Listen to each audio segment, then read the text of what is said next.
Bonjour à tous, je m'appelle Jonathan Pinet et je suis le fondateur de GoPhoenix. Chez GoPhoenix, nous accompagnons les actifs à se reconvertir vers les métiers du digital en les aidant à trouver leur voie, trouver leur formation et trouver leur premier emploi. Dans ce podcast, j'ai le plaisir de recevoir Élise qui s'est reconvertie en product manager.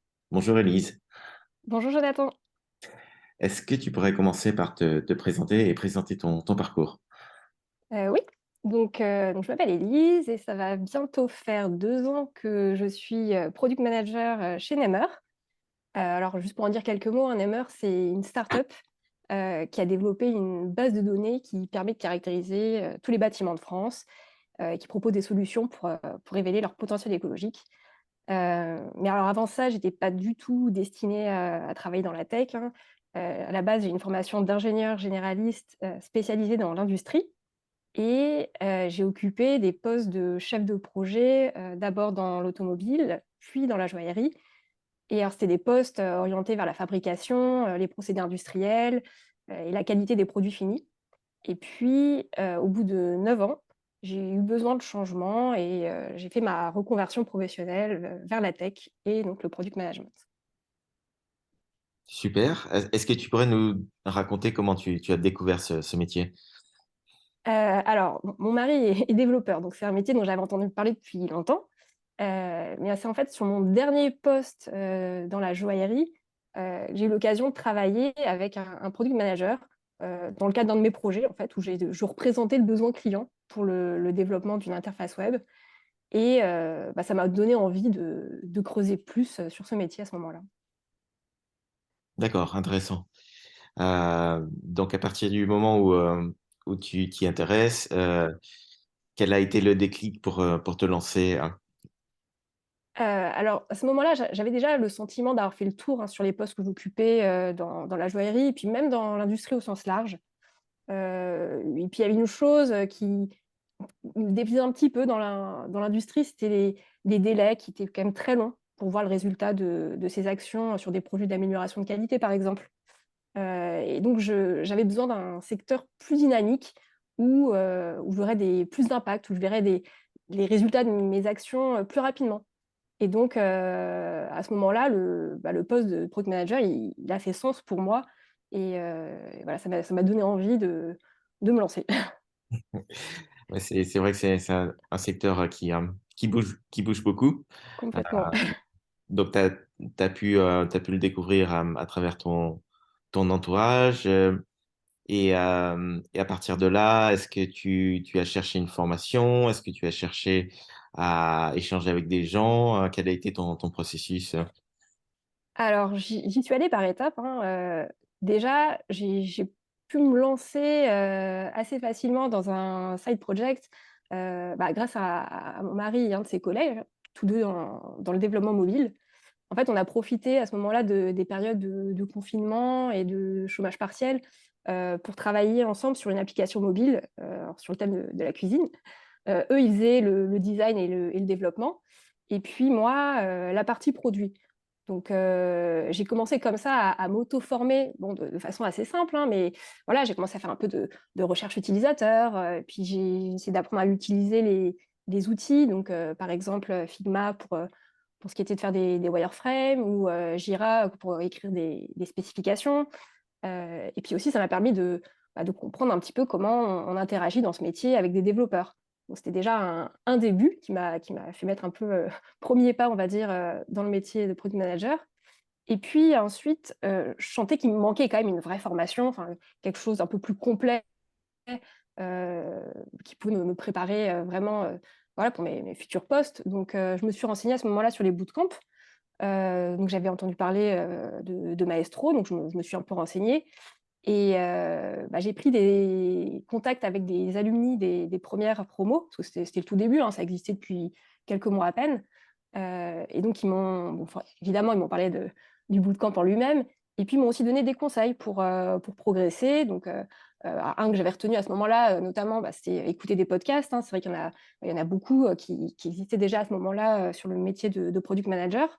Donc c'est vrai que c'est ce que j'ai fait, assez vite et c'est vrai que ça m'a commencé un peu à me donner un peu plus un peu plus de contenu, un peu plus de voilà, des expériences, de product manager en poste, et donc bah, après ça, j'ai fait du coup, et en parallèle, j'ai fait donc le bootcamp Maestro. Donc là, c'était vraiment une formation, voilà, intensive de 7 semaines et pour le coup qui était très orientée pratique, plus que théorique et puis tout ce ce cheminement, on va dire, bah, il a bien payé puisque j'ai été prise, bah, pour le poste de product manager chez Nemer, juste quelques jours avant de démarrer le bootcamp.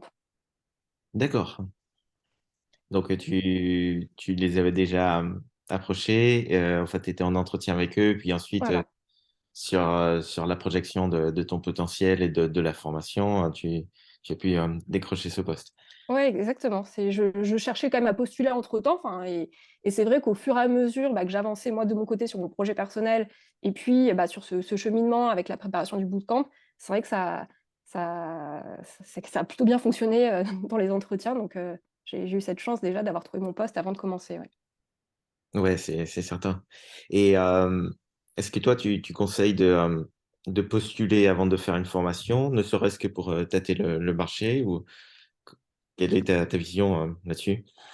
Alors, je trouve que c'est toujours intéressant. Enfin, moi, je voulais tenter ma chance. Je savais que ça ne marcherait pas forcément.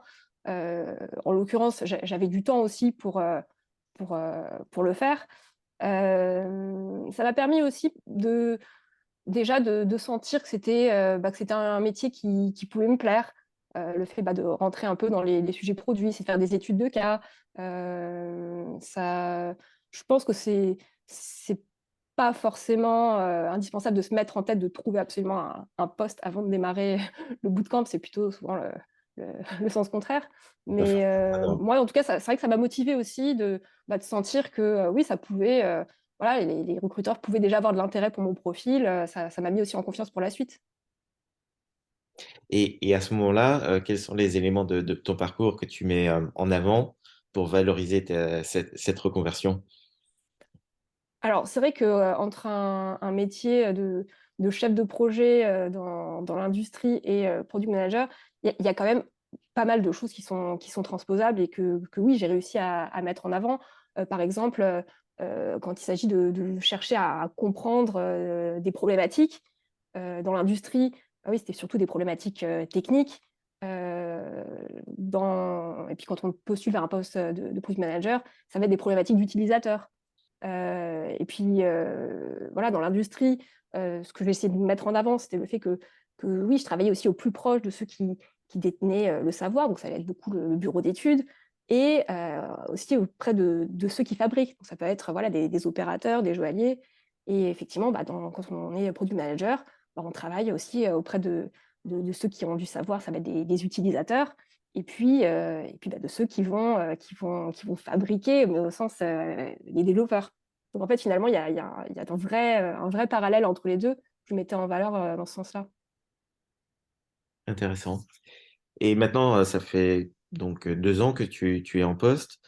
Euh, Est-ce qu'il y a des éléments de ce métier qui t'ont surprise, ou, ou des éléments auxquels tu ne t'attendais pas quand tu as commencé à explorer le product management? Heu, alors c'est vrai que bon, dans la formation, enfin, je parle voilà, du bootcamp, on nous prépare pas mal, hein, au fait qu'on est dans un environnement, dynamique où il y a voilà, les journées ne se ressemblent pas et on va être, plutôt touche à tout. Alors surtout quand on travaille en start-up, hein, comme ça a été mon cas. Quand on vient de grands groupes, c'est vrai que le gap est assez important. Mais c'est vrai que le côté un petit peu de priorité, changeante du jour au lendemain, ça, c'est quelque chose, où j'étais pas forcément habituée dans mes précédentes expériences, où voilà, un jour, on va se lancer à fond sur une fonctionnalité et puis finalement, on va se rendre compte, heu, derrière que non, non, la priorité, elle est ailleurs, on arrête tout et on recommence ailleurs. Heu, oui, voilà, c'est quelque Ouais. chose, mais si on essaye de s'y préparer parce qu'on sait que c'est comme ça dans la tech, en start-up, en l'occurrence, ça fait un peu de changement pour moi, ouais. Et aujourd'hui, qu'est-ce qui te plaît le plus dans ton nouveau métier? Alors moi, ce que j'adore, c'est de travailler vraiment au cœur des différents métiers, de de de la boîte. C'est-à-dire que, voilà, au quotidien, évidemment, il y a les développeurs, les designers, les commerciaux. Moi, dans mon cas aussi, beaucoup les équipes de data. Et donc j'interagis avec tout le monde au quotidien. Et donc ça, enfin moi, c'est quelque chose qui me plaît. Voilà, le fait que le produit, ce soit un métier finalement, assez central. Et puis aussi, le fait de sentir que j'ai un véritable impact. Un impact, sur le produit évidemment et puis sur les utilisateurs finaux. Donc voilà, c'est quand même très stimulant. Super.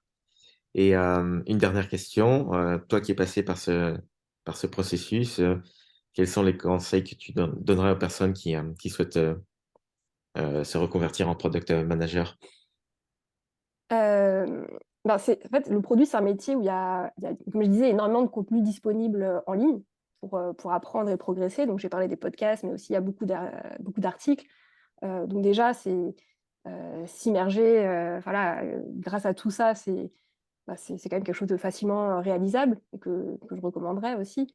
Et puis c'est sûr, si on peut avoir à côté un projet, alors c'est pas forcément quelque chose, voilà, pas forcément un gros projet et on n'a pas forcément des développeurs avec lesquels travailler. Mais déjà, si on trouve, voilà, une idée, d'un produit, on peut faire derrière un peu de recherche utilisateur et puis voilà, comme je l'ai fait, c'est d'apprendre à utiliser des outils, même si ça s'arrête à réaliser, des maquettes avec on peut faire des prototypes dynamiques, enfin voilà, des choses finalement assez simples, mais qui permettent quand même de s'immerger dans le métier. Et puis comme ça, on déjà, bon, forcément, on apprend mieux, hein, on apprend toujours plus en pratiquant.